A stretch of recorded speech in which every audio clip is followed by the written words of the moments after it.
Welcome, friends, it's the Movie Film Podcast. Movie Film Podcast, enjoy the show. Zachy and Brian are talking about movies. Movie Film Podcast on the radio. Welcome to Movie Film. It is episode 253. It is Labor Day, Brian Hall. Yes, it is. Happy Labor Day, I think. Thanks. Do we say that? I think you do, right? Okay. I'm going to say yes. All right. Well, then happy Labor Day to you. No, wait, you do say And to Happy all. Labor Day because Labor Day celebrates organized labor, Mm-hmm. right? It's like an acknowledgement of the work that labor has done to build this great country we live in. Yeah, and then we take a day off to like a little rest, right? That's right. Look at the works we have done, I guess. I don't know. Like the 5-day work week, Brian, is because of organized labor. I see. We are pro-union here at the Movie Film Podcast. Indeed. Because they've done some good stuff. I am Zachy Hassan, by the way, and this is not the capitalism versus the proletariat podcast. That is hilarious. No, I am thankful for my health insurance. I will note that. But yeah, that's hilarious. I was like, wait, what are we doing? I had that moment. That's so funny. But it is the end of summer, Brian. It is the beginning of fall. Yeah. Well, you wouldn't know it, right? Stepping outside. The union worker saw his shadow, and so now Yes. I think that's how it works, right? Right. Hank stepped out, and so we get another month of summer or whatever it is. Oh, so hot. Well, we are as we record this, it is the hottest weekend of the year in California. Yeah, I was at an outdoor concert last night, and I mean it was like 11 at night, and we were sweating like crazy. I mean, so that's kind of the thing I've forgotten living in Southern California for 20 years, by the way, as of this Crazy. August. Wow. 20 years. But I'd forgotten growing up in the Midwest, and I was in New York recently, about warm evenings. Because even as hot as it That's gets in the true. day out here, it gets cool at night. That's true. And now, with this sort of heat wave we're experiencing, I'm stepping out at night. I'm like, whoa, it's still hot. Yeah, Crazy. it's well, my two of my kids are camping this weekend for Boy Scouts. Yeah. And I'm like, well, peace out, y'all. Let me know how that goes. I'm gonna be at home in the air conditioned house, Right. watch some TV. You know, Yeah. that's how Zachy Hassan rolls. I can't wait to hear about it. I hope they're okay. We'll find out. You know.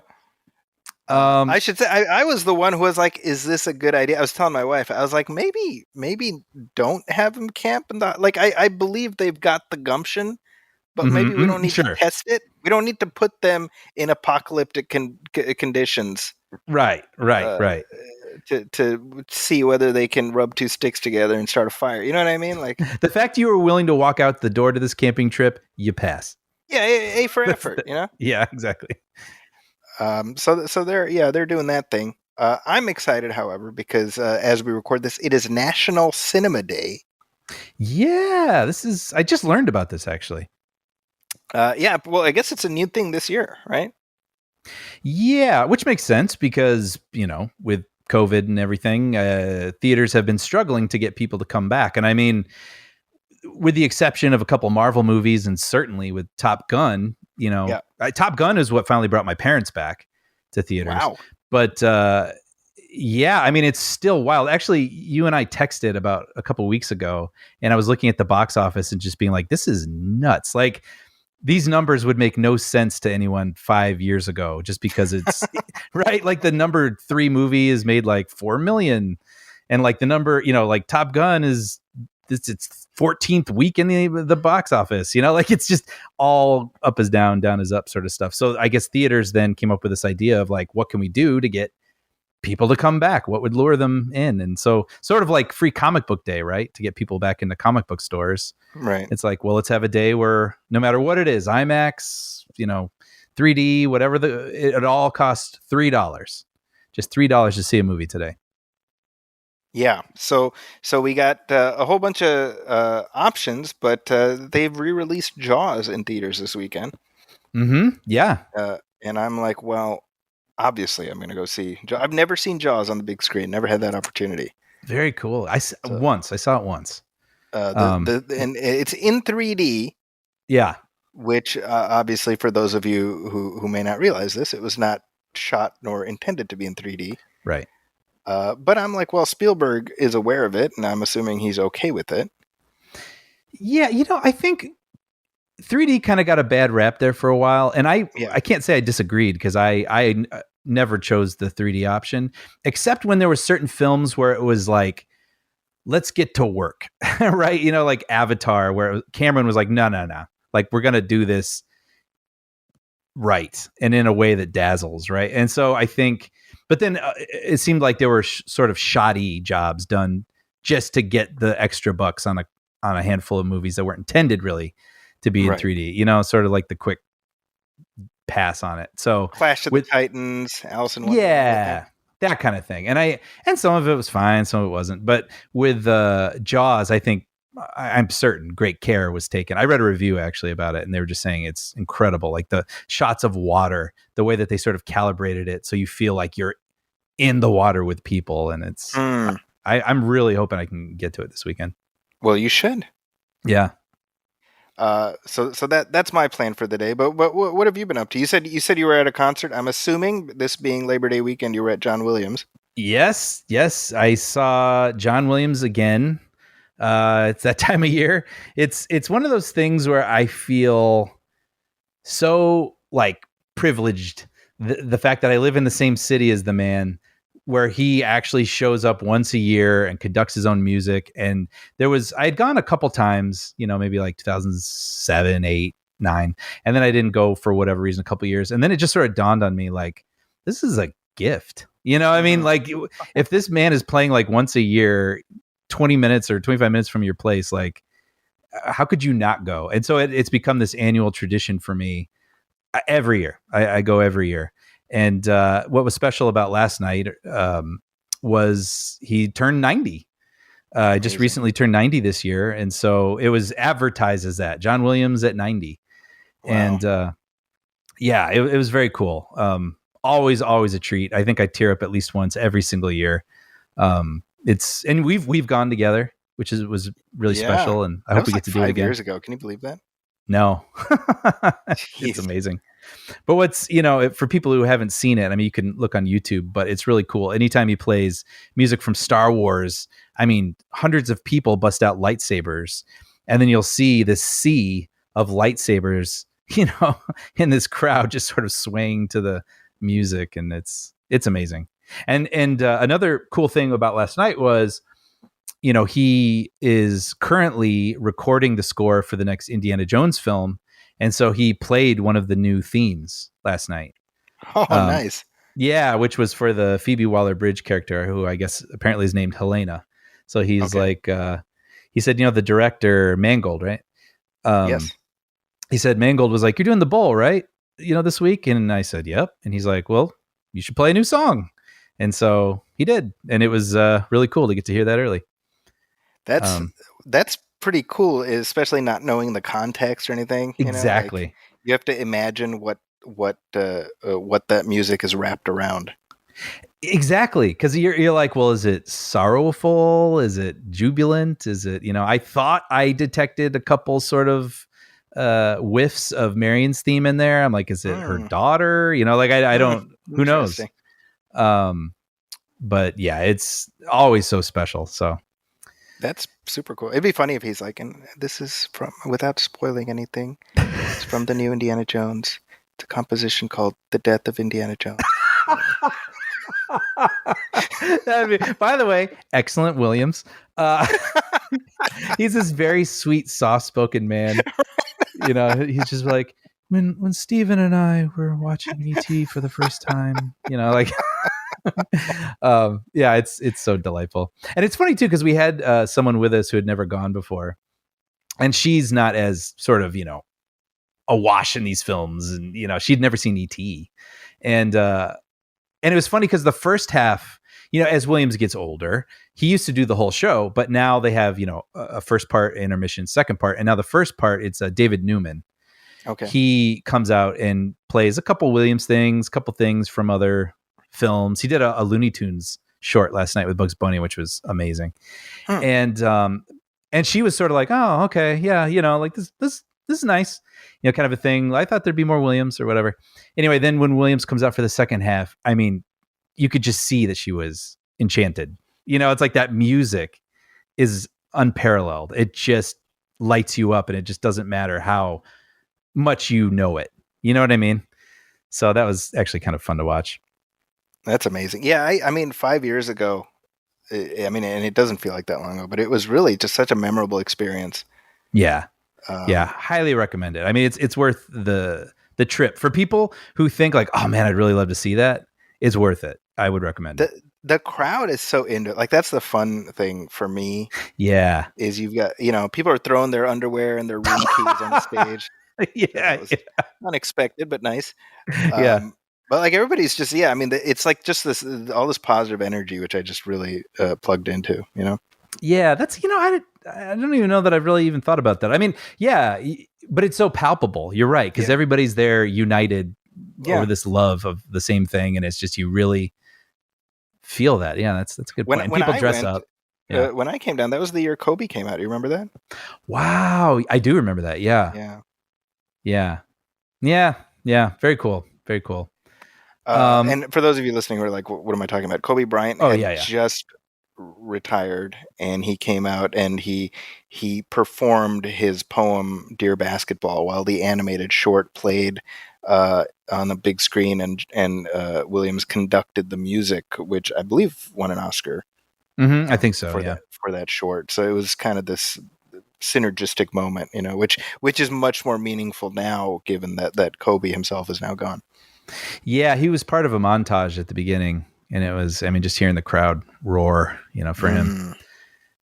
It's still weird to think that he's gone, Yeah. That was such a wild, wild year, 2020. It was. Yeah. It feels like last week and 20 years ago. Yes, perfectly described. I mean, it's yeah, we're still in it, I suppose. Yeah. But in Brian's book Happy Time Corner, I don't know what to call this segment yet, but I know a couple of weeks ago I talked about Of Mice and Men. I finished another book, and I thought I'd mention it really fast. Very different. It's a Teenage Mutant Ninja Turtles comic. But it's called The Last Ronin, and I had read about this a while back, and basically Kevin Eastman, and Peter Laird, who created the Turtles, but am I saying that right? Laird? Peter Laird? I believe so, yeah. Okay. He has since, I kind of stepped away and been like, that's cool, have fun. Like I'm kind of done with this. But Kevin Eastman's still involved to some degree. And he had this story that I guess they had come up with in the 80s, which the whole conceit is all the turtles are dead except one. And so we're in the future. We don't know which one it is. And they're on a mission for revenge. And so I read that, coming from them, I was kind of in the mood for something just a little grittier with the turtles and stuff. And as soon as I read that, I was like, I'm in, let's do this. And have you read this, by the way? I know of it, but I haven't read it. Yeah. Okay. So anyway, it's like 5 issues, and then it's finally compiled now into one book.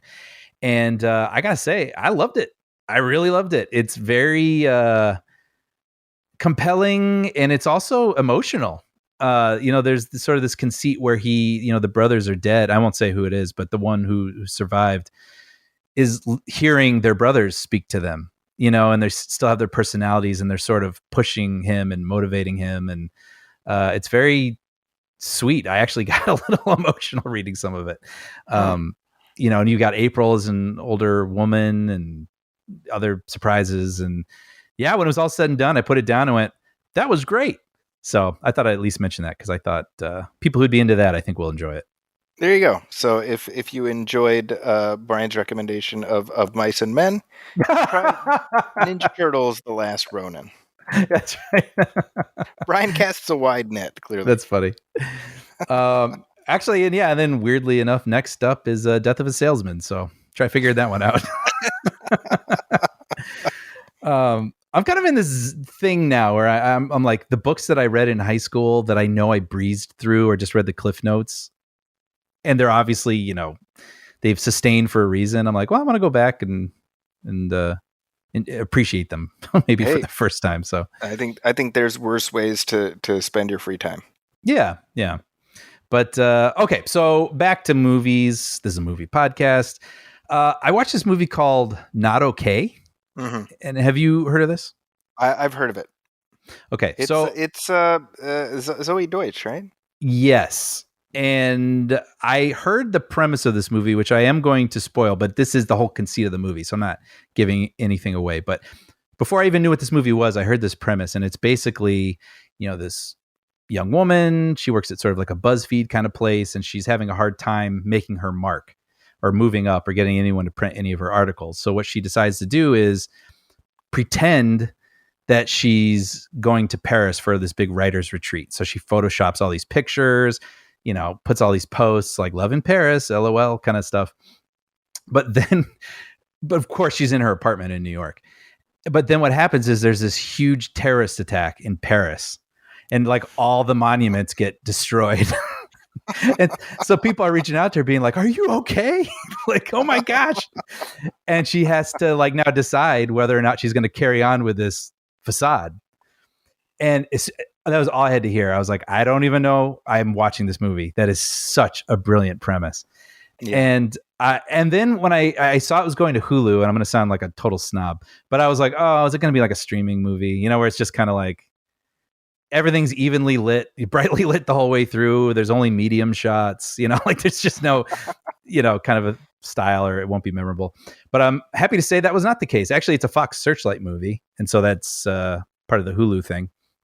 But I really enjoyed this movie a lot. I thought it had some interesting things to say. I think I've not seen a lot of Zoe Deutsch, but the things I have seen her in, which was this, basically in Zombieland 2, she absolutely stands out. And I think she's really talented at comedy. And she's really good at this, at playing this really clueless and cringy person. And it's really difficult. If you can't handle cringe, this is not your movie. Because there's a lot of really awkward interactions she has with people that you just I watched it with Federica. She kept hiding behind a pillow because it was really hard to watch. But I want to say more, but if you're interested, it's nice seeing where this movie goes, so I won't spoil any of it. But yeah, kind of a surprising, cringy, but ultimately I mean, it's not like it solves anything. You know what I mean? But sure. I think it has some interesting things to say. So yeah, definitely recommend Not Okay on Hulu. And that's on, okay. So that's on Hulu. Yeah. Just throwing this out there, but on a whim, I revisited Edge of Tomorrow, the Tom Cruise movie where he's repeating the day over and over during an alien invasion. That's a solid flick, man. So is this the first time since 2014 that you've seen it? It's possible. When it came out on Blu-ray, I think I watched it again.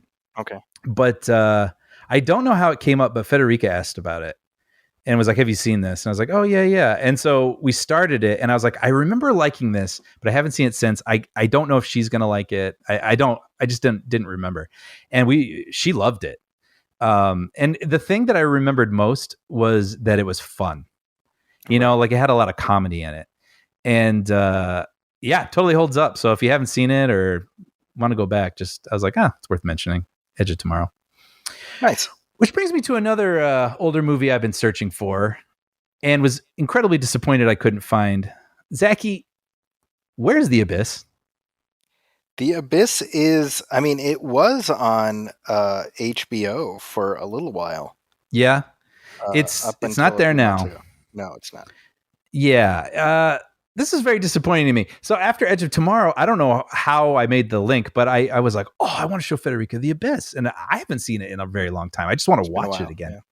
Yeah. And it is nowhere to be found. I think it's streaming on Stars or something now. And I went down a bit of a rabbit hole about finding it in HD anywhere. And that's next to impossible, right? I guess the whole thing is with True Lies and The Abyss, Cameron has approved like 4K transfers of both films, but they have not been released anywhere. And right. yeah, I guess the last time he spoke on it was December 2021, saying it's done. I don't know. You'll see it soon, I guess. And still not out. And I was like, obviously there are worse things in the world, but there's like a moment I was like, I want to watch The Abyss and I can't. Yeah. So anyway, that's kind of a bummer. If I were to guess, between Avatar getting re-released and then the second Avatar and Titanic is coming back to theaters, I think there's going to be a bit of a Cameron Renaissance. Hey, that works actually. I like Renaissance. Yeah. I would not be surprised if you see both or either of The Abyss and True Lies end up finally getting their at least digital release, if not on physical media. Right. Yeah. Well, that'd be good. I look forward to it. Me too. But just one of those funny things, right? Where it's we're in this like moment where everything is available at our fingertips, musically and media wise. But then there are these little cracks for certain things. And you're like, oh, it feels very weird. You almost feel sort of indignant about it just because everything else is so readily available. That's right. But anyway, but lastly, I want to mention this movie because you recommended this to me several episodes ago, but I finally watched The Count of Monte Cristo. Oh, nice. From 2002. Yep. And it's probably Prince of Thieves we were talking about it, right? Because Kevin Reynolds directed Kevin Reynolds, that sounds right. Okay. Man, what a great movie.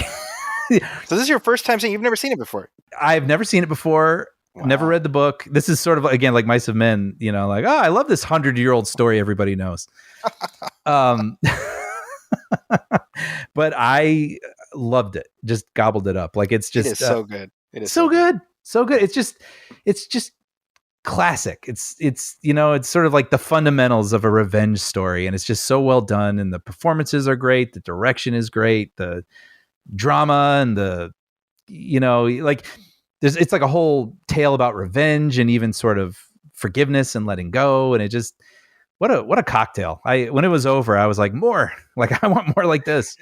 It follows a pretty well-worn template, right? Like Ben-Hur and Gladiator, sure, and The Count of Monte Cristo, that to me they all kind of are doing something very similar.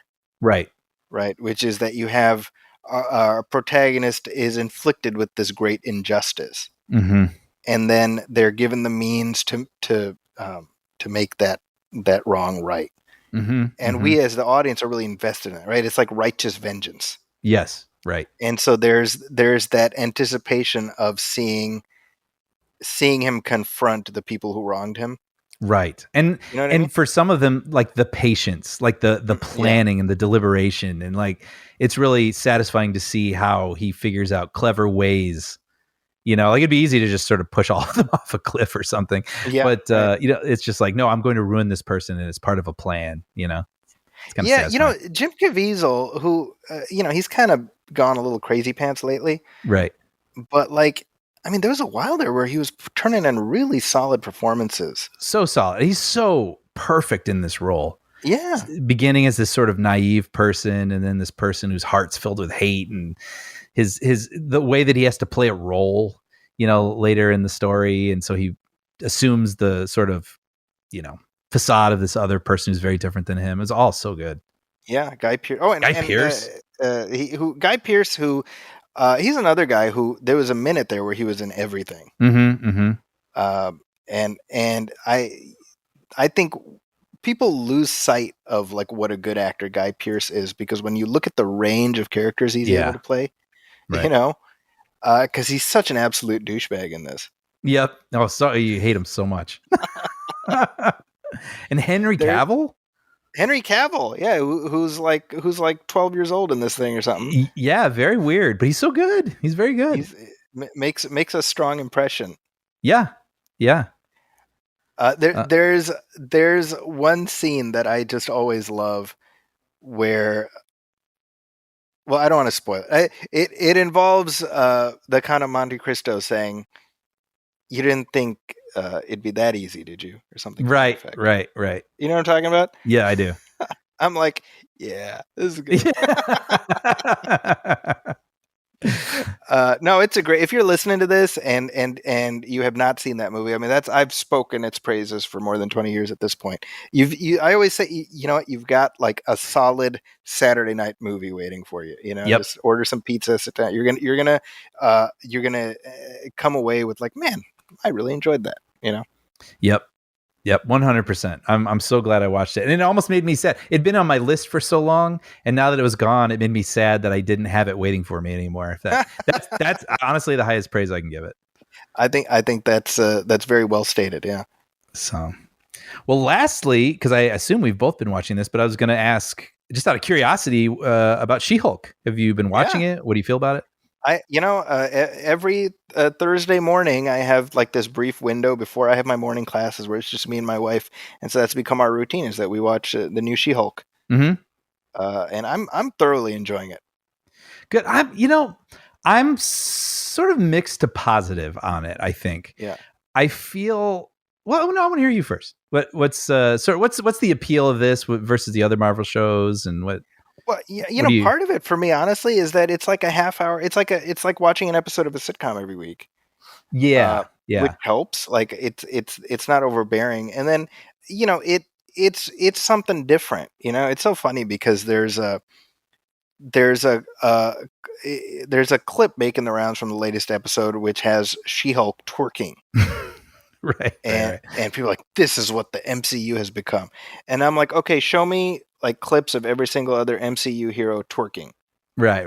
Or is this maybe a clip that's an after credit scene from like the assignment of the show is to be quirky and offbeat, you know? Mm-hmm. So I like the way it exists within the universe that we know, but it's just being silly. Like I like that there's room for that. That is definitely part of my positive with it. Like, I think I love how different it is. I think if I had only like a couple notes, I would say each episode has felt a little different. And I almost wish the show would just sort of establish itself. And, the first episode was basically introducing her abilities, which is totally makes sense. But it really was just sort of her and Bruce kind of pounding on each other for a half hour. And then at the end, she's like, yeah, well, okay, I'm the Hulk. And then, the second episode sets up like, her attorney stories and stuff, which I really enjoyed. And so, but then in the third one, it's like all of a sudden you have these sort of side characters of people she works with, and they're almost established, or we're expected to understand them in a way that feels like I'm watching episode 9. Interesting. Okay. Like that's how I felt about the person who ended up, not the douchey guy, but the other guy. Yeah. He's just sort of introduced, and then I realized halfway through we're supposed to kind of like him or have an understanding of him, and I was like, I don't even know who that is, And so I think I kind of wanted one solid Office episode to understand the dynamics and the people, and then I'm ready to rock. Mm-hmm. So, but all that said, I have to also look at it as, maybe this is just a different tempo of storytelling. And if I were to have binged this whole series, it would have all played out in a different way.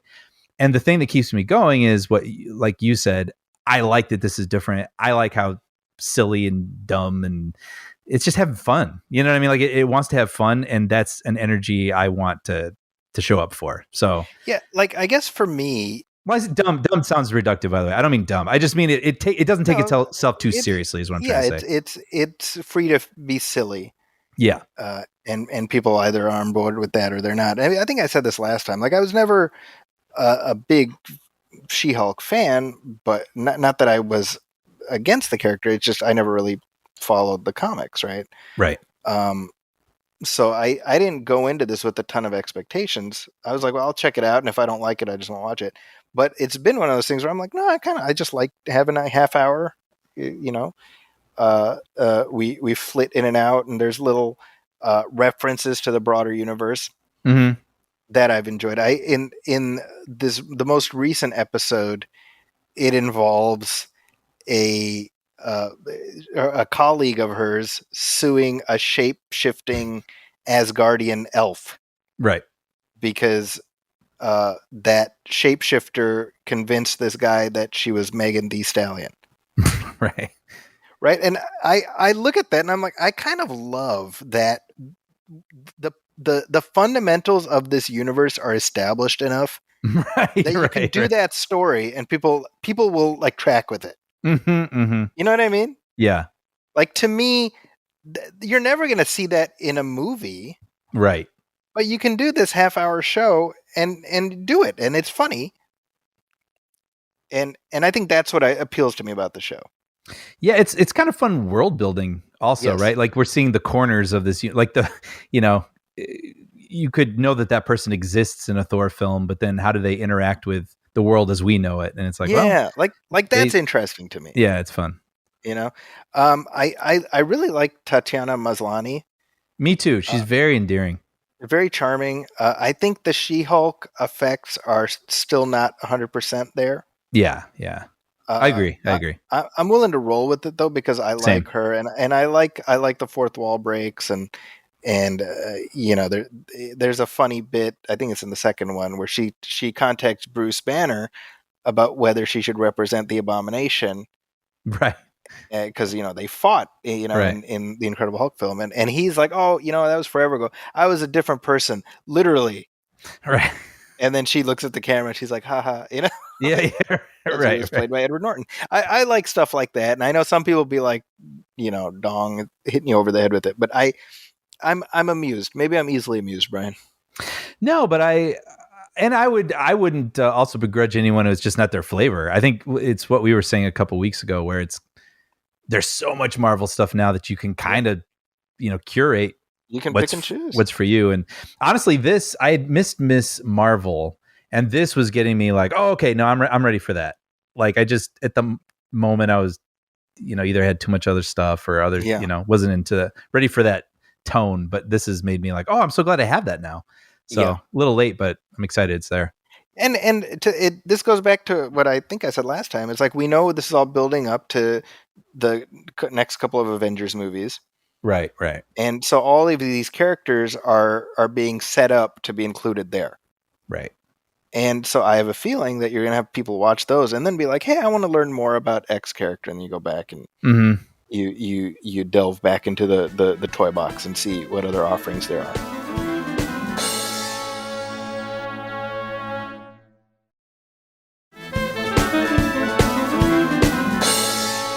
Well, while we're talking about superheroes, I saw a thing, Brian. What'd you see? I saw a movie called Samaritan. Yes, I have. I read your review, and I'm curious to hear more about it from you because I know this has been sort of somewhere in the middle for people, or maybe even less, and I'm still sort of drawn to it in a weird sort of way. So I'm kind of curious to hear more from you. You know what's funny is the movie ended, and I was like, man, I would love to discuss this with Brian, but like, I don't want to tell him to watch it. You really? Like it was like if you watch it on your own, then it's not on my conscience. Yeah. This is a Sylvester Stallone superhero movie, right? Which amazingly there has never been a Sylvester Stallone superhero movie. Yeah. In this day and age, it's kind of hard to. I mean, I guess he was in Guardians, right? He had a cameo, but he's not playing. He wasn't the lead, and he was in Judge Dredd. Right. Which is a comic character, was technically not a superhero, right? But like, given everything, you know, well, he said like back in the day, he was like, I knew my time at like was over, like the time of Rambo and all this stuff when they could just strap a muscle suit on Michael Keaton. Right. And you know, you realize, oh well, you don't need to put in those gym hours to be a superhero. Right. Which is itself somewhat ironic because like most of these movie superheroes now are even more muscular than like Rambo was. It's sort of swung back around. Yeah. But regardless, this is a it's based on like an indie comic book, but my sense is that the writer wrote it as a script first and then turned it into turned it into a graphic novel. Okay. So I think it was always intended to be a movie, but Sylvester Stallone plays a garbage man who has superpowers. Okay. and he lives in this city called Granite City, which is like, is that not the most like comic book sounding name? Yeah. Right. It's such a comic book conceit to strap the word city after a word, I never thought about that.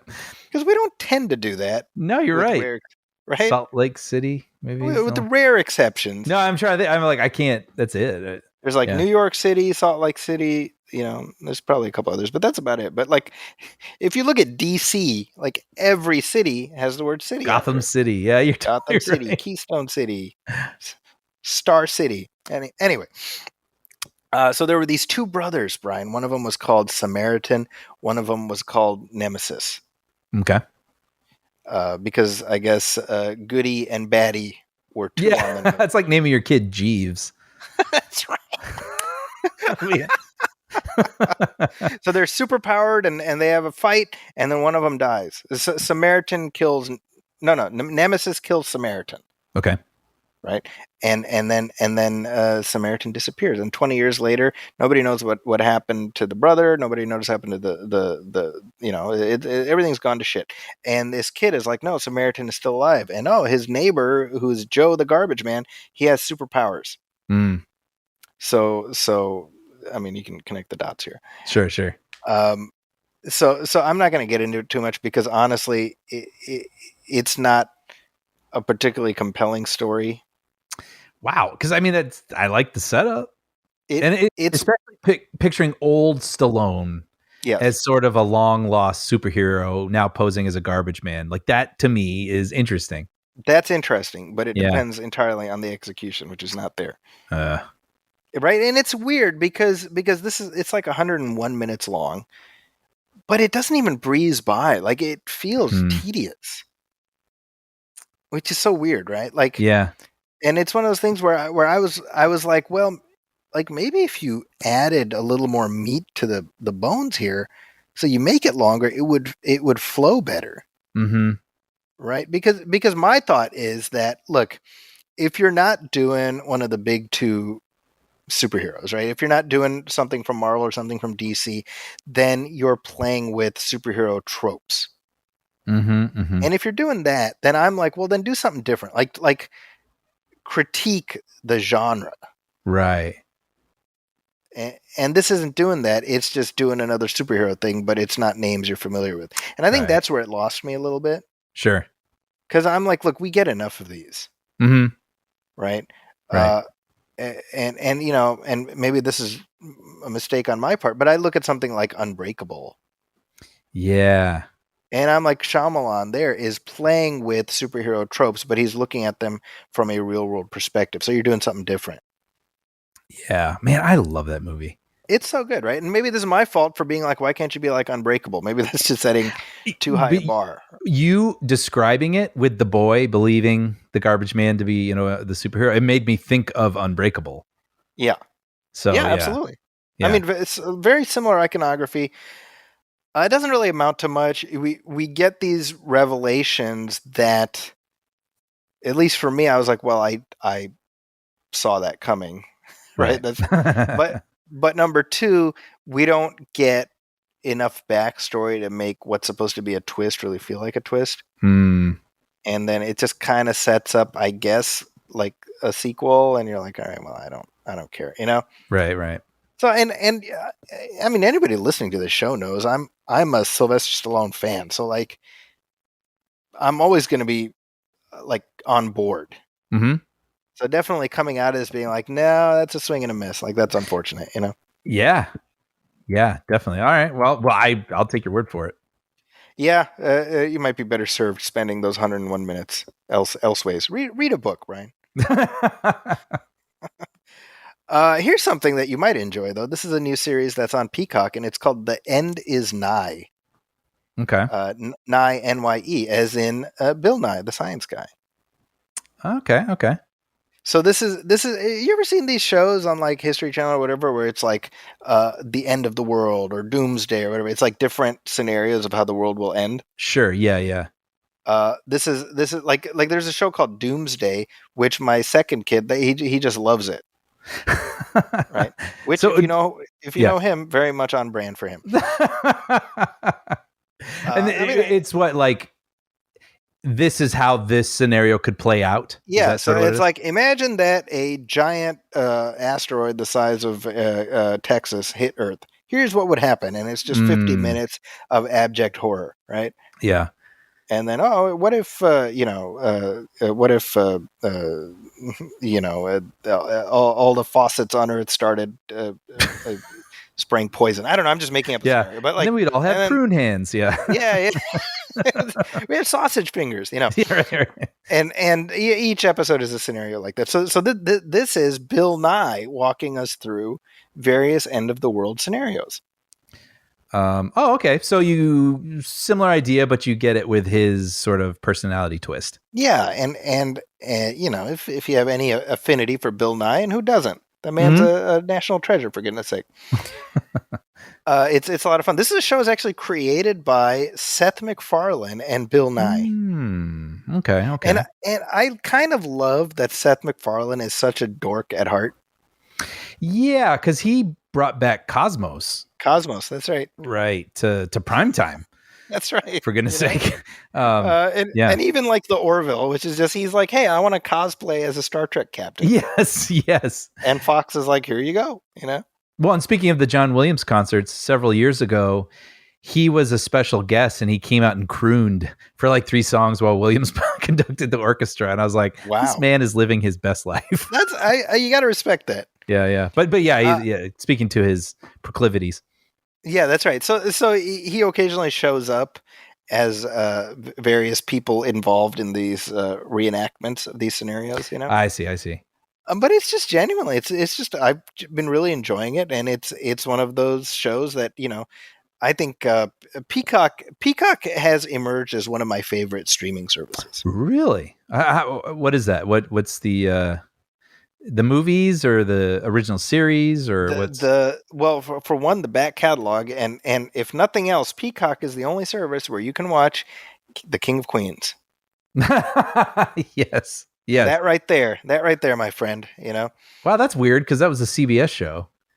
That's right. Yeah, but I guess who knows how that works. No one else is streaming. It's not even available for purchase, which I find deeply. It offends me on a very deep moral level, because I think The King of Queens is one of the best sitcoms of all time. All time, Brian. You know what? I never watched it. Not for any good reason. I just never crossed my radar. And then coming to visit you would sit me and our friend Sean down to watch it. And I remember we would just crack up. Like, it's really genuinely hilarious. So you turned me on to that show. Yeah, I mean, unfortunately, they're sort of like the fat guy, hot wife. Sure. Stereotype, which, like, Kevin can F himself. That show. It's like, taking and running with you. Is me. Well, and it's funny because the very title of that show is a play on Kevin Can Wait. Yes. Which starred Kevin James. Right. So it is all connected to Kevin James. But my point is, The King of Queens is very, very self-aware, and it's very funny. Anyway, so I enjoy. I'm like, well, this is the only place to watch that. But in addition to that, they've got a pretty solid lineup of originals. They've got a good back catalog of things you can watch. It's just a solid streaming service that people don't talk about, and I think that's a darn shame. No, okay, yeah, I have to kind of dig in, because I guess I don't know a lot about their original programming. Yeah. The Apple TV Plus has great originals. Peacock is doing interesting stuff. Like all the conversation tends to be focused on the biggies. Mm-hmm. HBO Max is imploding every week. It seems like, finding new ways to shit the bed. But there's a lot of other great offerings on streaming. So here's one. The End Is Nigh. Check that out. That's cool. So are your kids watching it? I mean, do they enjoy it like the other show? Yeah. I think there's just a singular appeal to this idea. That's my sense. Mm-hmm. That's the reason we see so much of it, right? That sense. I think it's like with many movies. You say, what would I do, right? Yeah. Well, this is one of those things where you're like, well, there's nothing you can do, because you're going to be entirely toast. But I think sort of gaming out these very dark scenarios. Yeah. There is a kind of appeal there, Yeah. I don't know what the negative. What's a bad miracle? Remember, that's the Nope thing. It's like what's negative wish fulfillment? Yeah, right. Exactly. It's kind of that. Yeah. By the way, I had a friend over, an old coworker, and he was talking about, he was at the Emmys and he was backstage with Bill Nye, and he said they were both a little tipsy, and they don't know each other at all, but they're both a little tipsy and they're standing next to each other. And he said they just started like admiring the stage, like, wow, like, a lot of work's got to go into something like this. And he said they like acted like chums for a good 5 minutes, just like marveling at the stage. And So random. I was like, dude, that's so cool. Well, I'm glad to hear he's a nice guy.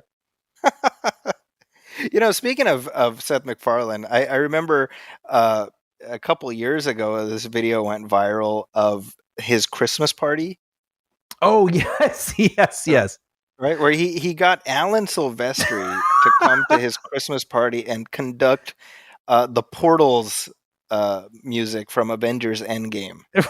I mean, right? Like, it's like, oh yeah, that's like what I would do. If I could be like, hey, I want Danny Elfman to play the Batman theme at my birthday. Can you do that? Yeah. And then when it's over, be like, play it again. It's like, you can do that. He's there. You can watch this video on YouTube. It's hilarious because it's somebody from their smartphone or something, and there's Silvestri doing it, and it's the Portals music. And you pan over, and there's like Seth MacFarlane just standing there, like bopping his head. Yeah, it's amazing. Like, well, that's a thing. Like, yeah, you gotta love that. It's so specific too. I mean, you imagine it'd be like a John Williams or something like that, but like Alan Silvestri is like another layer of sort of geekiness. Like, I'm gonna hire Alan Silvestri to play for me.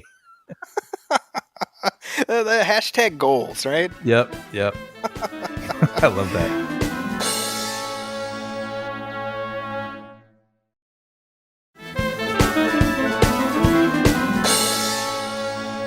We got some letters here that I wanted to bring to your attention, Brian. Cool. So here's an email that we got at moviefilmpodcast@gmail.com. This is from Michael Fang, who says, "Hey guys, you two need to watch RRR on Netflix." Yes. Michael is not the first person to tell me this. At this point, I've gotten text messages and I've skywriting messages over my house. People really want me to watch this. All right, Michael, you're gonna kill me. I'd heard this, right? So over a month ago, maybe even whatever it was, 2 months ago, I started it on Netflix. Absolutely was enjoying myself, but I was so tired. I had to pause it because the movie's like 3 hours, maybe even 3 hours plus.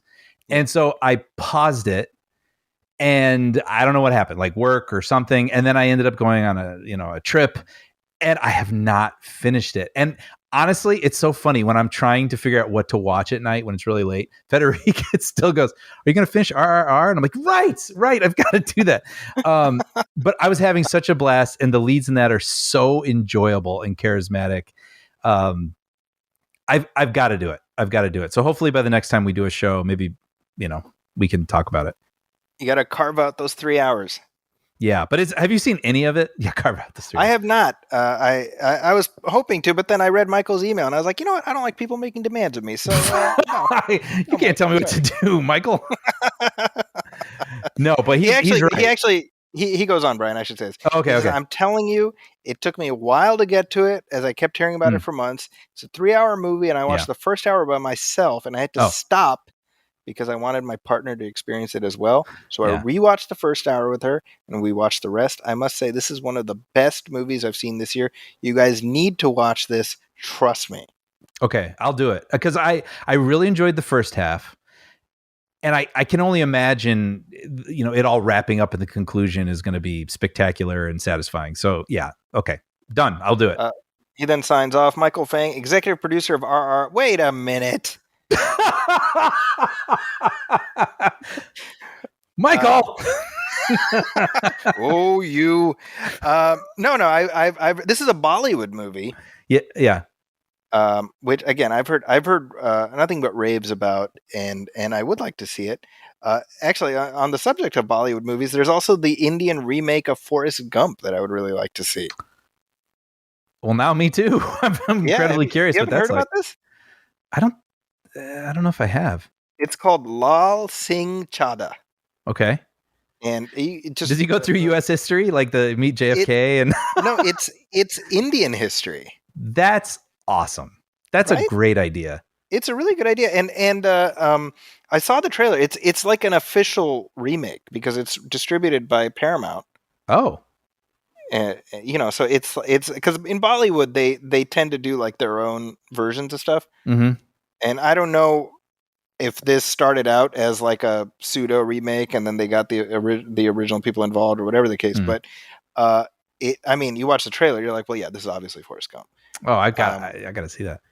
Yeah, the lead actor, his name is Amir Khan, and I don't know if you would have seen him in anything if he's been in any American films, but he's like, and I'm not super familiar with Bollywood films, but if I were to think of like an Indian actor who's like their Tom Hanks, it's him. Okay. So I'm like, oh, well, that's like perfect casting, Right. And that's playing. I mean, it's playing at the AMC, Oh, is it? Oh, right now. Oh, I see. Yeah, it's out. It just came out a couple weeks ago. Yeah. Okay. That's such an interesting idea. It's funny. I remember. I don't know what studio I was at, but I remember there was a moment where there was like a whole initiative, like let's take our movies, like they're going to make a division. Let's take our movies and then develop them with, production companies around the world to remake them all, and make them more specific culturally. And right. Interesting. Do like local versions. It's like right. the local versions of The Office. Yeah, exactly that. So yeah, RRR. Maybe by the next time we record, we'll have something to say about that. Yeah. Here we go. This is from Adam O, who I don't know if you remember this, Brian, but he's been going through our back catalog and tracking references to the Magnificent Ambersons. That's right. So we have an update from him. It says the Magnificent Amberson references have become less frequent in the COVID era episodes. Adam, you are doing the Lord's work. He says, however, episode 207 was quite the treat when Zachy made it clear that the Snyder Cut of Justice League was not only not the Magnificent Ambersons, but was also not My Dinner with Andre. Which is a reference he hadn't made in quite some time. I now wish I had been logging all the episodes where Zachy does make the reference so I could do a super cut. Right. I wish that too. He says, we'll report back with any further mentions. Well, thank you for that, Adam. Seriously, Adam, this is amazing. Thank you. I would love the supercut. That sounds amazing. I know one time you and I were talking about like a clip show or something. Yeah. Like if we just needed to do an episode where we couldn't report for 1 week. And I remember thinking like, I wouldn't even know where to begin. Like I have not cataloged the topics from these episodes. And I was like, oh man, it would be so it daunting. Would be like in an effort to save time, we would be just pouring our time down the toilet. Right? Because I mean, the truth of it is that, for me, I don't know if this is the case for you, but like my ability to recall basic information is just shot to shit. So people will be like, hey, I love when you said this. And I'm like, I don't know what the context is. I don't know when I said that. I recognize the words. I don't believe they came out of my mouth. Like I have no memory of things I said on the show. See, isn't that weird? Because I feel like I would be the same for things I said, but if it was something you said, I'd probably remember it. It's like a weird phenomenon. Yeah, no, I think that's accurate. Yeah. What you're describing. Although I do have this. Oh yeah, go ahead. Sorry. No, I enjoy, like for me, the show exists in the moment and then it's out there. And then I forget about it, Yeah, me too. And but if I ever do hear an old episode, I have this weird thing happen. I don't know if this happens to you, but you'll say something to me and my brain knows what I want to say next, and that's literally what I say. Yes, that has happened. Yes, it's so weird. Because every once in a blue moon, I'll put on like a piece of a commentary we recorded or something. Mm-hmm. And like many moons ago, and I'll have that exact experience. Yeah, it's wild. So funny. Well, thank you, Adam, for doing that. Yes, I feel like we need to continue to weave the Ambersons references in there. Though. Yeah. Just to keep that thread alive. Here is one last message that we got at our Gmail address, and this is from Corey Hebine. Mm-hmm. who he has her he Corey Hebine is a Chicago suburban local, however you'd call it, and I went to high school with Corey, and he listens to us talk about a Stratford Square Yeah. with fondness. And That so was the Corey mall that we grew up. But yeah, that was a mall that for me it was like, gosh, 10 minutes from my house. For you it was not that far, probably half an hour or so. yeah. A lot of yeah. I'm sorry. I just a lot of where we saw a lot of movies. I mean, it meant a lot to our childhoods. I have so many distinctive movie going experiences in the 90s that are tied to that mall. Me too. I can smell it thinking about it right now. The fountains. Right. I would buy mint chocolate chip ice cream at the Baskin Robbins, sit by the fountains and throw pennies in there, and then be walking into Last Crusade in the movie theater. I mean, that's what Stratford Square Mall is for me. Doesn't he paint a picture, folks?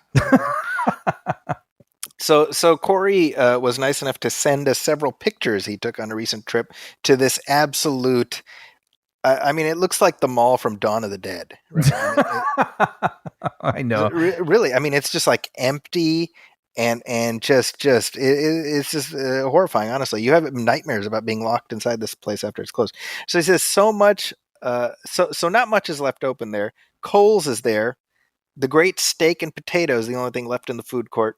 What? A massage place, an escape room, an eyeglasses shop, a shoe store. That's about it. Sad. Wow, that felt like a poem. I was like, Stratford. It's just called Stratford Square. I was like, throw in a John Williams music cue, yeah, and some animation. We got an extra Oscar-winning short right there. I know. And then he goes on. He says Schaumburg, Woodfield Mall, is still thriving. And now I need to mention that the last time I was in Chicago was just a couple weeks ago, and I had wanted to swing by Stratford and show the kids like, oh well, this is where I spent my childhood. But I'm like, well, they're just going to be depressed. Right. There's nothing to show there. Or they're going to need to hold you. Yeah, it's really weird because again, I didn't get as much traveling in while in Chicago as I would have liked, but I did hit up Yorktown. Is Yorktown, right? Is that the one? Yorktown Mall, yeah. Yeah. And that's like reasonably thriving, you know? Yeah. My understanding is Fox Valley is doing okay. Woodfield's doing fine. So I'm like, I don't know what it is about Stratford. I don't either. Location malls are just malls are struggling, a dying breed. Maybe luck of the draw with what stores you have or location or something, but it is weird how, I mean, certainly for me, I think you and I share a nostalgia for the mall era. Yeah. Oh, definitely. Which I would assume is shared by people of our vintage. But yeah, I mean, kids today are just not going to have that. Like life experience has changed and whatnot. But I think what was cool about it as kids was when we didn't have unlimited everything available on our phones, so we could be distracted all day long. It was like a place where you could be with your friends and get dropped off. And I watched this episode of Bluey. These new Bluey episodes are out there, and the dad is telling his kids a story about being a kid in the 80s, and he's riding his bike, and the kids are like, you didn't wear a helmet? And he goes, it was the 80s. And then he says something about, and then mom said this to me, and they're like, wow, it sounds like your mom was kind of mean. He goes, it was the 80s. Like, he just keeps saying it was the 80s. So true. Right. And then there's a moment where he wanders off to go do something, and and they're like, you were by yourself? He was like, it was the 80s. What, how many times do I have to say it? And so likewise, I mean, you would just get dropped off at the mall. Yeah. And then there was the music store, so you could go hang out there and look at CDs and stuff. And then there was like a place where you could go get food with your friends. And there was, I mean, it was just, without the phone, I mean, you could just do anything to entertain yourself. There was a movie theater. Yeah. Like, it was a center where there was always something to sort of look at or walk into, or, so it's just now with Amazon. And then also we just don't need that kind of distraction as younger people anymore. It's a shame. I assume that's a big part of it. I mean, look, I was staying in Orland Park when I was in Chicago, and for me, like when I was a kid, I used to go to Orland Square Mall all the time, and I took my oldest kid and my fourth kid, and we just like walked around the mall. I was Yeah. like, hey, this is great. And I used to go here, and there used to be a Walden Books there. It's not there anymore. And there used to be a KB Toys there. It's not there anymore. And just Yes. like pointing in the general vicinity of the stores I used to go to. Yeah. Yeah. And I was like, well, this is slightly sad.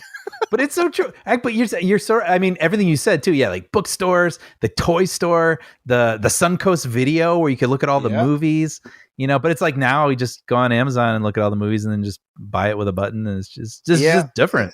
We've lost something, isn't it? I feel that way. I mean, to me, you know, I like Walden Books. I have such clear memories of Walden Books in summer of '89. So this is Batman summer. Mm-hmm. And you just walk in, and it's just a whole wall of movie tie-ins. Oh, So totally. there's like a whole Batman section, but there's like the Indiana Jones stuff, and there's Mhm. and you're like, amazing, you know. Mm-hmm. Those were good times. I mean, because my kids, right, all they do, they're fighting constantly.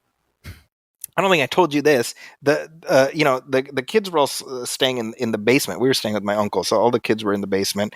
And you know, my second one and my third one, so they're 13 and 11. They're always fighting and whatever. And so you know, we're sitting upstairs, like in the kitchen. It's me, my wife, and my aunt and uncle. We're kind of, and then my 13-year-old just comes up and he's like holding his hand to his head. He's like, "Hey, I think I got hurt." And I'm like, "What happened?" He pulls his head down, and just blood is gushing out of his head. You know? He's like massive head wound Harry from Right. the snow. Right. And we come to find out that one is throwing something at the other one tries to dodge and runs head first into like one of the pillars holding up the wall. Oh. Bam. So like he has this gaping wound above his eye that it requires stitches. Oh. So now we have to get that taken care of, right? Yeah. And then afterwards, I tell him, I'm like, you know, when I tell you guys not to fight, I didn't realize I had to lay out, hey, don't give each other massive head wounds. Right. Like, I didn't realize I needed to be that specific. Yeah. Oh, I thought it'd be enough to be like, hey, maybe just like, you know, don't fight with each other. Yeah. Well, I'm glad he's okay, Yes. but geez. Okay, so I can laugh about it now, but it was absolutely one of those things where he's like, hey, I think I got hurt. And he moves his hand and just, I mean, all you needed was Phil Hartman be like, ah! Right. Anyway, hey, let's take a short break while I collect my thoughts from that memory. Right. I love the massive head wound Harry reference too. That's so specific that I would love to know who listening would even catch that. Yeah. You know what's funny? Are you listening to the Fly on the Wall podcast? No, you've told me about it though. Yeah, it's great. I mean, as you know, an SNL person or fan or fanboy or whatever, like it's Dana Carvey and David Spade, and they bring people on, and that comes up a lot. That one, Massive head wound Harry. Yeah, I mean, can you imagine that today? I know. That's one of those sketches that was so like you got to appreciate it's so off the wall, Mm-hmm. and I think that's why it's memorable. Yeah, it's just funny seeing how humor changes. Also, I mean, like the Unfrozen Caveman Lawyer. Mhm. It's like they liked coming up with these weird characters in unlikely scenarios, and that just seems like that was a template or a type of humor at that time. And then now, you know, I don't know what it is, but it's funny how those things change and evolve over the years. But you know what I think about, because I find Unfrozen Caveman Lawyer funny, right? Me too. Yeah. But what is it that makes that funny? Whereas I can look at like Goat Boy and be like, well, that's the definition of unfunny to me. I think, to actually answer your question, I think Goat Boy is strictly like the sounds. Like, Okay. it's like someone it's like yelling the punchline. Whereas Caveman Lawyer, it's not to get all heady about it, but it's sophisticated. Like there's the writing is ironic, but you have to, you know what I'm saying? Like the idea that this caveman. He's just like, look, I'm just a caveman. Your phone has, caveman. It's speaking to me inside, and da da da da da. And you have to find that whole conceit funny that a caveman has become articulate, but still doesn't understand how a phone works. Yet he's so smart that he knows when someone slips and falls outside of a grocery store on ice that they're entitled to like, a certain amount of money. Like there's a sophistication to that joke that requires you understanding why that's funny. You know what I mean?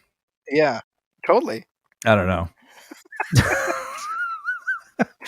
Well, and when you realize that Unfrozen Caveman Lawyer was created by Jack Handy, right, the tumblers click a little bit, right? Yes, because that is such a Jack Handy idea. Totally.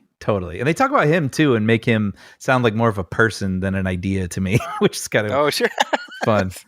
But it reminds me of that Peepers, is that it? The Chris Kattan, where he was like a monkey, which is it's funny to a point because it's crazy what he's doing, but the joke is strictly the bombast. That's so true, right? Yeah. And I think the Goat Boy's kind of like that too. Like he's not, I don't know. It's not like he's taking. Yeah. Well, and it's first of all, I never found Goat Boy amusing, but I'll grant that maybe there's like one sketch worth of amusement in it. Sure, the surprise of it or something. Yeah, and then you keep going. I mean, it's like Debbie Downer, right? Like, well, how much can you do with that? Right. But that's a lot of these things. I remember a couple weeks ago, like I mentioned to my wife that there was an It's Pat movie. Yes, right. And she was just absolutely gobsmacked by the idea that you're going to get 90 minutes out of that. I know. Well, me too. I never saw it, but nobody saw it. Yeah. I don't know. Actually, yeah. What is the plot? It's I don't know. That's a good question. I have no idea. I'm not even going to attempt to guess. Yeah. That or like a Stuart Smalley movie. Remember they did that? I do remember that. Yeah. There was that run of really questionable SNL movies. Yeah. Like for a while. It's probably post Wayne's World where it's like, oh, well, we could just keep doing this. Yeah. After Wayne's World, because you had Coneheads. Yeah. You had Ladies Man. Right. Night at the Roxbury. Superstar. Remember that? Yep. Yeah. I mean, they tried real hard. Yeah. To keep that train going. And I think MacGruber is where it died ultimately. I don't think they've done an SNL movie since then. Yeah, and it's funny because it feels like current SNL doesn't even have those types of characters anymore. That's a good point, yeah. Right? They have more like scenarios that they do. Like the Californians or something like that. Yeah, like would we want to see a whole movie of that? Right.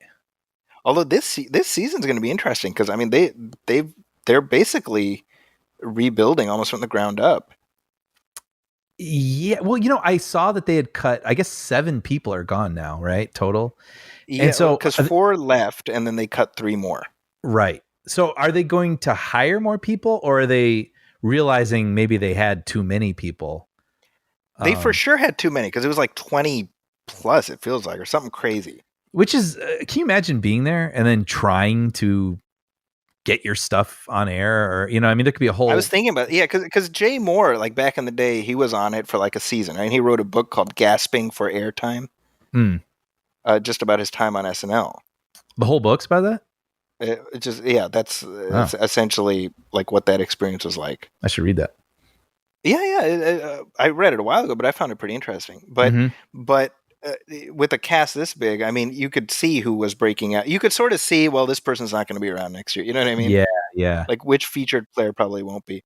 But they've lost. To me, I was like Kyle Mooney was one of their money players, and I was like, well, that's he's going to leave a big hole to fill.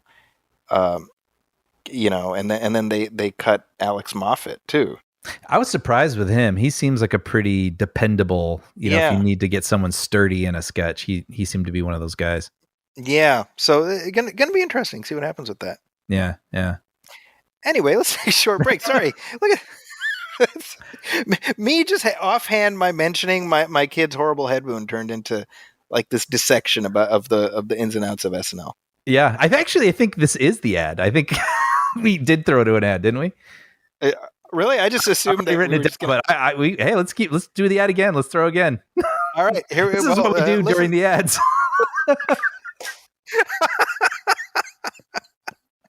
All right, everybody, listen to this and we'll be right back.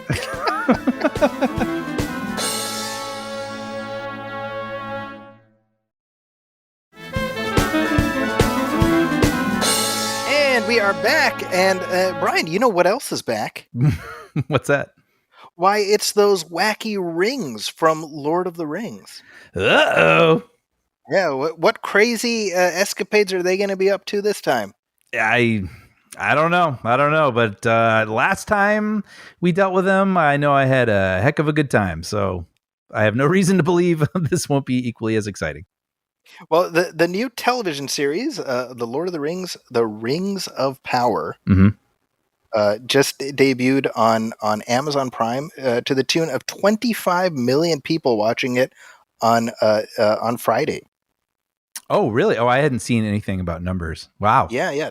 Amazingly, so the first 2 episodes dropped, and it has already been viewed by 25 million. So that's a whole ton of people who seem to be enjoying this revisitation of this franchise, which we've mentioned on the show. I mean, Amazon, they paid through the nose to get this. They paid something like $500 million just to get the rights. Wow. Right, and then on top of that, spending, including that, upwards of $1 billion to get the thing made. So it is already the most expensive television series ever made. Wow. And that's just one season. Yeah. So kind of a big deal. Now I have to say, I don't remember if we talked about it on the show. I wasn't necessarily skeptical, but I would say I was indifferent going into this. I would agree. 100%. Yep. Right. I was like, I'm not opposed to it, but I feel like I got my fill with the extent, certainly the Lord of the Rings trilogy, but I think we've been on a journey with the Hobbit films during the course of this show. Right. And I have come around to saying, I embrace those. So we have 6 films that I enjoy. I don't feel the need to delve back into this world. I'm good. And so that was me with this. I'd say the same, adding that I didn't finish the Hobbit movies. That's right. You have never gotten around to watching all 10 hours of those things. No, I wasn't sure if you're making a joke or if that's actually true, but I'm assuming it's true. 10 hours. I think it would be, right? Because each of the extended cuts is about 3 hours. Wow. But it's like the Lord of the Rings thing. I guess it's kind of important to get into our relationship, even just with the books and the movies and whatnot, before we get to the show, because I had never read the books, never even read The Hobbit when the original Peter Jackson, movies came out, and Fellowship of the Ring, all that stuff. And so I went, I think just because my friends were going, I was like, yep, sure, whatever. And I'm not a big medieval time period person for some reason.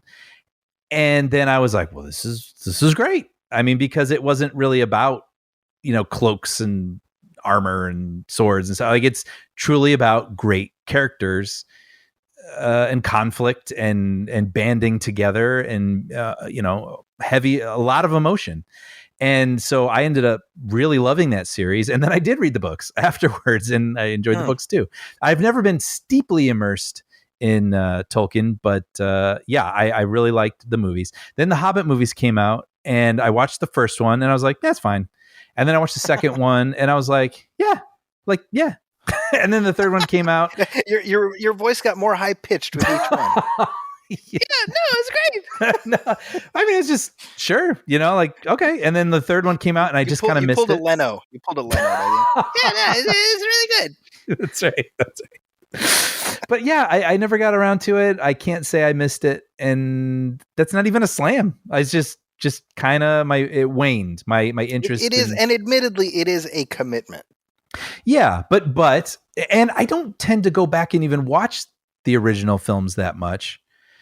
But I know I like them, and if I catch them on TV or something, I get immediately sucked in. So they are, to me, very, very good, and I have a really high opinion of them. But it's not something, this isn't a world that I think about a lot. And so that's why I think when the show was announced, I was like, okay.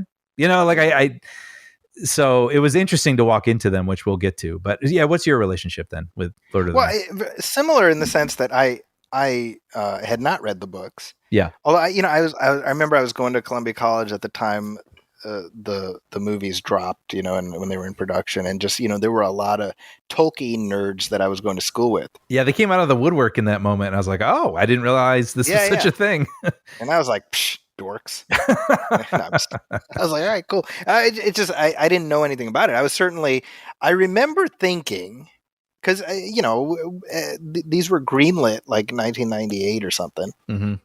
and they greenlit all 3 movies at once. You remember that? Yep.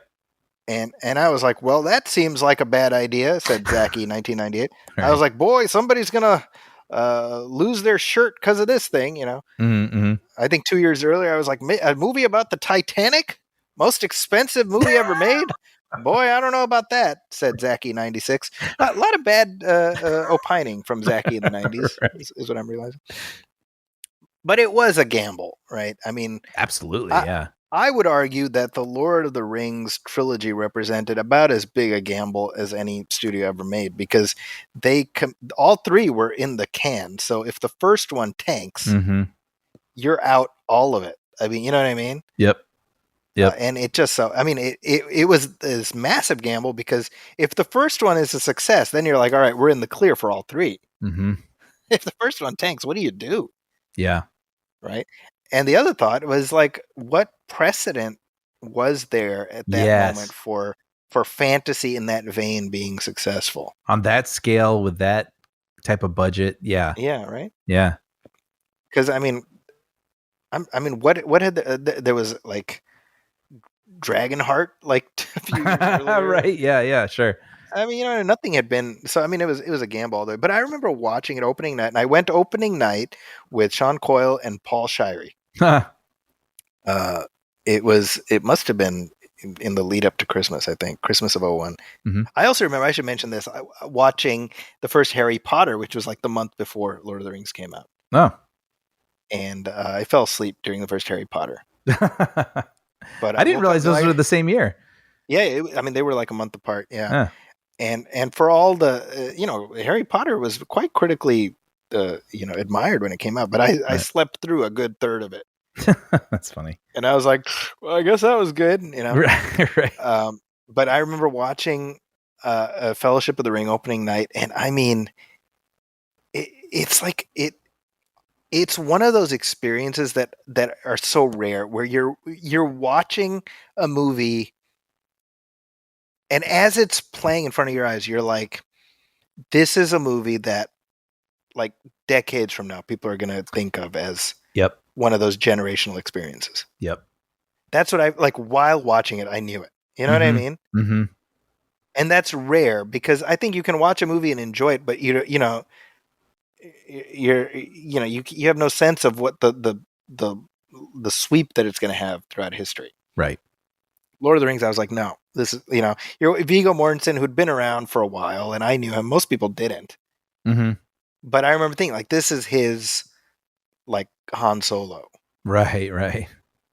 And when you think about it, Viggo Mortensen is one of these guys who, after Lord of the Rings, he could have written his own franchise ticket. Mm-hmm. Mm-hmm. And he just didn't. Yeah. Right. Continued to do whatever he wanted to do. He's just doing his thing, right? Yeah.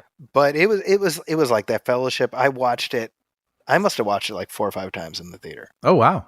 Yeah. Yeah, I remember me and Sean, at least once, we were just hanging out, and he's like, "Hey, you want to watch Lord of the Rings again? Yeah, let's go." Yeah. It was like that. And even the score. I mean, how many scores immediately become iconic? Yeah. Exactly. It just they did it.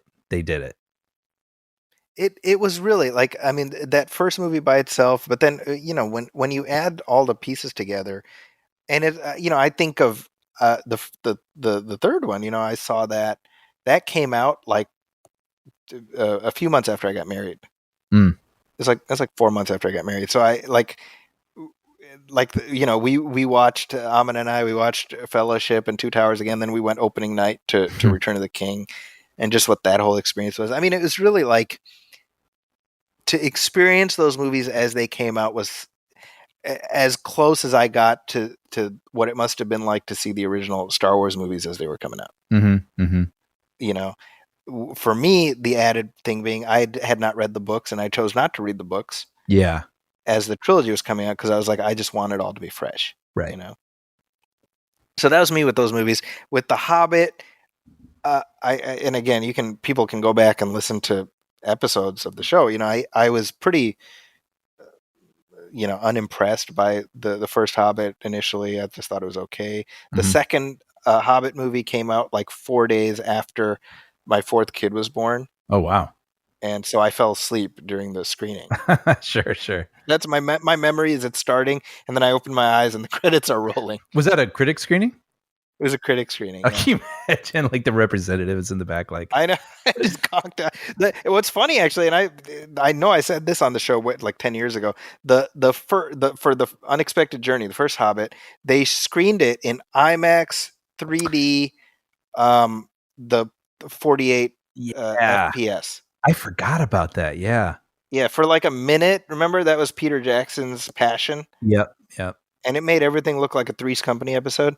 Yes. The only movie I saw like that was that Will Smith movie that I don't even remember what it's called anymore.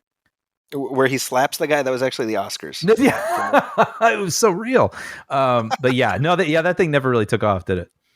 No, and I had like the linkage of those different elements, IMAX, 3D, 48 FPS, did something in my brain where I had to leave the theater. Otherwise, I was gonna toss this my is lunch. coming You remember back. this? I do. Yeah, and I yeah. passed out. I passed out outside the theater, Yeah. like outside the screening room. Wow, I remember this. I remember talking about this with you. Yeah. Yeah. This is like 10 years ago. Wow. But I went back and revisited the Hobbit films in the lead up to the third one, and that was the thing that really cracked the code for me, where I was like, no, I think I love these. Okay, I got to do it.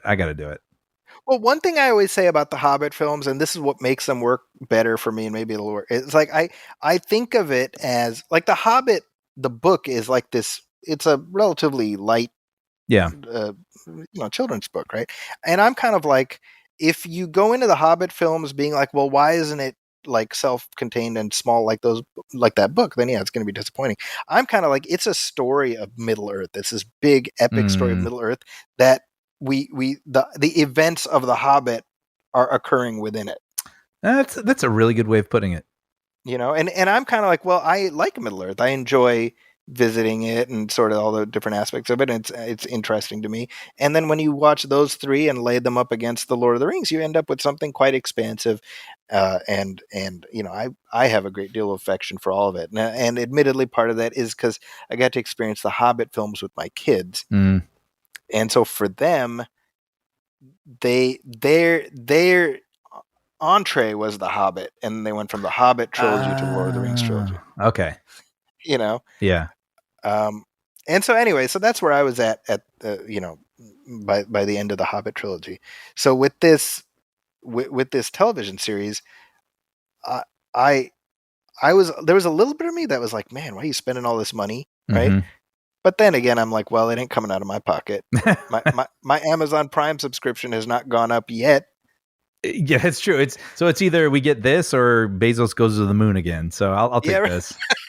Yeah. But anyway, so long story short, so this television series, which is legally not connected to any of those 6 films. Oh, huh. Right. So they have to step very gingerly around that. But however, temporally, it is separated by 3,000 years. Mm-hmm. So they're in this interesting situation where I think they want us to consider this as a thing that leads into that. Sure. Even though they can't explicitly connect up to that. Mm-hmm. But it did the trick for me. I guess it's very long. Kind of like Lord of the Rings. We went on a long walk just now, right? Just to get here, and then we went there and back again, or something. Yeah, that's good. That's good. My point is, I watched the first 2 episodes, and it's all set up. I mean, it is admittedly all set up. That we don't know what the big conflict is. We don't even know the entirety of the cast. Right. But from what I have seen so far, I'm like, yeah, no, I'm on board. I like it. Yeah, I was like you, very indifferent to it. Again, it's so weird because I loved the first 3 movies, but you would think I'd be more excited than for this, but it was just like, I'm sure I'll have to get around to it at some point. Like that was kind of weirdly my feeling. And then, we were talking earlier, I just had like a lot going on this week and I had not seen this yet. And you suggested doing this for the show. So it was a little bit like homework. I was like, okay. And I started it last night after the John Williams thing and fell asleep. And I was like, damn it. So I woke up, had to do it, kind of start over. That was the thing. I made it about halfway, but realized I didn't retain anything. And so I started it over. And I'm so glad I did. Because when it ended, the first episode, I came out to Federica. I stopped, came out, and I said, I think this might be one of the best pilots I've ever seen. In the pantheon of like amazing pilots, I was like blown away. And Game of Thrones had a good pilot. Exactly. Like I was not expecting to love this, and I loved it. Wow. Okay. I loved it. Wondering what you thought. Wow. Yeah, I think every penny of that $1.5 billion or whatever it is, you see it on screen, man. Every penny, every penny. Yeah. And that's, you can have something that looks really beautiful that's not interesting, but I thought the cast was really great. I thought the direction is insane. I like about halfway through, I was like, who did this? Like this. Yeah, at the end, J.A. Bayona's name comes up and you're like, oh, now I get it. Yes. I mean, this is directed. I do this slam a lot, and I don't mean to be cruel, but it's frustrating to me with like these movies that you get, that are made for streaming, and there's just no vision. It's just like I say, it's just medium shots, and everything's lit the same, and there's just nothing. It's so flat and forgettable. And this is cinematic. I mean, this is like, it's incredible. The direction's incredible. The score's incredible. Yeah. This is like a big movie score. Like it's not just sort of this is sort of fitting the mood and and really I don't really hear what's going on. Like it's one of those sort of narrator scores, kind of a classical kind of a thing to it. So Bear McCreary does the music for the episodes. Mm-hmm. Great composer who's done so many different great things, but the theme is Howard Shore. Ah, okay. Right. Makes sense. Yeah. But all of it was good too. I mean, to give credit to everyone, I mean, I thought it was all great. Yeah. And going back to what I was saying earlier, like, even though legally they have to step gingerly around the earlier adaptations, mm-hmm. I have no problem buying this as a thing that leads into that. 100%. I mean, right? It's directed definitely with a person who has an eye, like a talent for visual storytelling, but it also does fit nicely with the sort of tone of the Peter Jackson films, visually even, sort of the sweeping landscapes and all of that. But I was shocked. I was like, oh, wow, I really love this. And I think I was then surprised. We can get into the review bombing thing. I'm not even going to address that at the moment. But like, I saw a couple reviews that were just like, too slow. Yeah. And I was like, I understand. I do understand. Like, this may not be everyone's flavor. I think that's important to say because, it's a little dreamier than Game of Thrones. Whereas Game of Thrones is a little more brutal and in the mud and kind of shocking. And this has a little bit more of a dreamy sort of feel and aesthetic to it. But I just found the characters, the actors, their setups, whatever they're dealing with, or especially the I'm going to say this weird, but Galadriel? Yeah. Galadriel, whatever. Her arc, I was just so into in the first episode. I mean, it was just all very compelling to me. So I was invested, and that it just really worked. It really worked for me. Yeah, again, 2 episodes in, I mean, we're still at mostly setup. Yes. I think there's a general sense of the direction things are moving, and I'm not super familiar with Tolkien's all the backstory and the various things that this pulls from. Same, which is probably important to note because some people might be like, "What? That's not this." That's like I don't. Yeah, know. right. I mean, I'm not precious about the mythology because I'm not intimately familiar with it. But in a sense of just the feeling, mm-hmm. it feels of a piece with that other thing I liked, and so that makes me happy. You were alluding earlier to review bombing, which, like, I guess that's just now a fact of life I in guess. this the shittiest timeline that we find ourselves trapped in. I guess I saw, yeah, when I pulled it up on my app or whatever, I saw it had 1 star, and I was like, okay, like Right. I don't know what it is. I don't care. Like I Well, don't. you know what it care. is? It's that there are brown people in Middle Earth. Is that really what it is?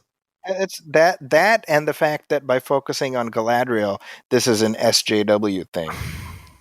And I'm like, what the hell is, like, what is happening in you people's heads? You know? I know.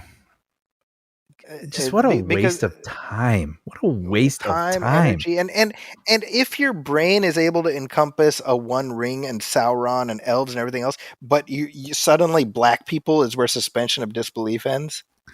Yeah, I know. Have you been on planet Earth? Like, people look, this is very different. Like, this is life. Like, I don't know. It's people choose very weird hills to die on, but this is just, again, this is what we do now, I guess, right? Yeah. Yeah. And so much so that Amazon, and I guess understandably, has shut down like user reviews Oh. for this because of the review bombing. I don't know what's going to happen with the Rotten Tomatoes or whatever, but to me, partially this exposes the essential inherent fallacy of user reviews. Mm-hmm. Yeah. Which I have a big issue with just in general, like sort of the Yelpification of life. Yeah. You're right. Yeah. And don't even get me started on that. But I mean, I say this as a critic who is on Rotten Tomatoes. I think Rotten Tomatoes has done more to devalue what I do than just about anything else. Sure. Yeah. Right. And part of it is just because everything gets, we're just effing around with an algorithm, you know. Right. But as to the show itself, Morfydd Clark, who plays Galadriel, yeah, who, by the way, she is exactly the same age that Cate Blanchett was when she played the role the first time. Oh, really? Oh, it's kind of nuts, right? Yeah. But I buy her as that character. Me too. A version of that character. I think the actor who plays Elrond, I buy him as a version of Hugo Weaving. You know, same. Yep. Robert Armayo is that character's name, that actor's name. I think that's the key thing, is that this feels like, okay, so this is how, I mean, 3,000 years is enough time you've got yourself a long distance. Yeah. You know, and I after watching the first 2 episodes, I went back and I watched the prologue of Lord of the Rings because I was just trying to get a sense of the time frame. The War of the Ring that's depicted in the beginning, that happens, right, and then the ring falls away and is lost for 2,500 years, and then Gollum finds it and he has it for another 500 years. So there's your 3,000 years. Yeah. And then that leads us to, The Hobbit and Fellowship of the Ring. So I'm in I don't have an answer to this. I haven't dug very deep, but I'm like, so are we in this show? Are we leading up to that, like the Battle of the Ring? Is that what it's all coming up to? I was wondering that too, because I know they have committed to 5 seasons. 5 seasons. Yeah. And so they obviously have some sort of a map. And I was curious, what this was all building to. And you don't want it to feel like it's spinning its wheels, knowing that it's getting to one thing. But yeah. Well, and the rings haven't been forged yet. Right. We're building up to that. So I mean, there's pieces here. And again, I'm and those of you listening, I'm sure we have some real diehard Tolkien fans. I'd love to hear your thoughts. I know that the family has been involved in this show, whereas they were not involved with the prior adaptations. Oh, huh. And I know Tolkien's son was not happy with those films. Again, I mean, I read the books. I don't once, so I'm not immersed in it, so I wouldn't even know where to begin with why that would be. But yeah, I read The Hobbit. I read it to my kids. I didn't move past that, but I enjoyed that. It's very much a children's book. I think I said I was reading it, and I would do my Ian McKellen Gandalf voice. Oh, would you really? and then my second one was like, hey, can you not do that? Are you serious? Yeah, he's like, don't try, you know. Yeah, that's a story, by the way, Brian. I got to tell Ian McKellen, really. and we laughed and laughed. We had a That's amazing. yeah, I know, it's pretty cool, right? I was like, yeah, my kid told me not to imitate your voice because no one can sound like you. Did he laugh? Yeah, he got a good chuckle out of it. That's good. But you know, we're 2 episodes deep into a 8 episode, I think, first season. 8 or 9. Let me see. Wait, won't. Going up to the top. 9. 9 episodes. Okay, Yeah. so one presumes that all 5 seasons will be 9 episodes. Yeah. Which it's funny because it tends to be what? Well, no, that's about right. I was gonna say 8 or 9, but I was thinking 13. But they're paying a lot of money, so yeah. But yeah, no, I think another compliment I can give the show and why I want to keep going is it has that thing where when it cuts to different characters, I'm never like, oh, well, I can get up and go to the bathroom now. Totally. Like totally. I'm interested in each thread at the moment. Yeah. Like the elf and the human woman, I think is interesting. And, I like I guess they're not hobbits. They're Harfoots. So Harfoots. They're the progenitors of what we'd consider hobbits. Yeah, but that character Eleanor, like I find her adorable and really, engaging, and it's very cute what she's going through, and she's got kind of a fun, spunky spirit. And yeah, dude, oh my gosh, You watched both of the episodes. I did. So I don't know this, but is that guy? You think that's Gandalf? I can't believe that didn't even cross my mind. Oh, really? I kept wondering. I have no idea. I was like, who is this guy? I don't know, but that very well could be. I don't know. I like that I don't know. People might be yelling at us right now, but I like that I have no idea. Because I was like, the reason I had that thought is because the way he talks to the fireflies. Right. Wow. Nice, Zachy. I don't. Maybe I'm wrong, right? I don't know, but I would love that. Yeah. Yeah. Clearly, he's supposed to be somebody. That's why I'm thinking, and I'm like, well, what are our options here? Right. But I see the resemblance. Yeah, exactly. Right. Yeah. I think that's actually the thought that I have is that for us, I mean, we're familiar with the films and we have an affinity, and so that's sort of our egress into this. Mm-hmm. The question I have is somebody coming in completely cold, how is this going to play? And I have no idea. Yeah. No idea. Or is it one of those situations where the audience is wide enough based on how well the films did, sure, that they can sort of play to the audience and expect that it'll do all right. Yeah. I'll be very curious. I am happy to hear that it did well, though. Yeah, a lot of people tuned in, and I would imagine that a big chunk of them will continue to tune in, because if you're looking for something Lord of the Rings-esque, I mean, this doesn't look like they phoned it in. No. You see the money on the screen, Yep. And I'm intrigued. I'm curious where all this is going. So yeah, I'm looking forward. Well, there we go. So I mean, episodes are going to drop every week. I suspect we'll reconvene and discuss, if not every episode. Certainly by the time the season is over, we'll have some thoughts on it. Yeah, definitely. So that's where we are with Lord of the Rings, the Rings of Power. But if you feel differently, if you're, like I said, if you're a diehard Tolkien fan and this show does not speak to you, I would love to hear that. I would love to hear why. Or if you're a diehard Tolkien fan and it speaks to you even more than it does to us, well, then tell us that too. Yeah, I would be very interested to hear those opinions. Whichever way you lean, please email us at moviefilmpodcast@gmail.com. You can also hit like on our Facebook page, facebook.com/moviefilmpodcast, and you can message us your thoughts over there as well. Anything else you want to mention, Brian? Got Puppy Dog Pals episodes coming out willy-nilly throughout the year, basically. I think my kid, my youngest son, keeps asking, are there new Puppy Dog Pals episodes? Oh, Yeah, he's like, how many? He's like, how many are there? I'm like, 11. He's like, no new ones yet. oh, yeah, no, they're kind of spreading them out. It's almost even like one a month, but I know I have a Halloween one. That's the next one. And then I think I do the Thanksgiving one and the Christmas one. So, wow, it's going to be a Brian Palooza. I just realized, I guess, for the rest of the year. But did you see the Die Hard one yet? Not yet. Okay, I'd be very curious to hear your thoughts on that one. I will check it out and let you That know. was a joy to do.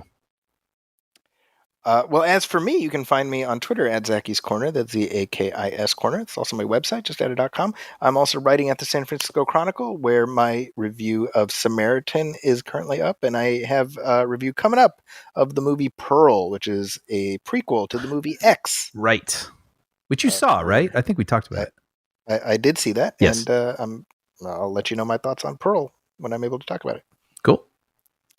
As always, please let us know what you think. I mentioned our email addresses, but also if you enjoy the show and you'd like to spread the word that way, please go to Apple Podcasts and leave a star rating, leave a review. Every little bit helps. If you don't like what we're doing, then keep it to yourself. What do I have to say to that? Why bring more negativity into this world?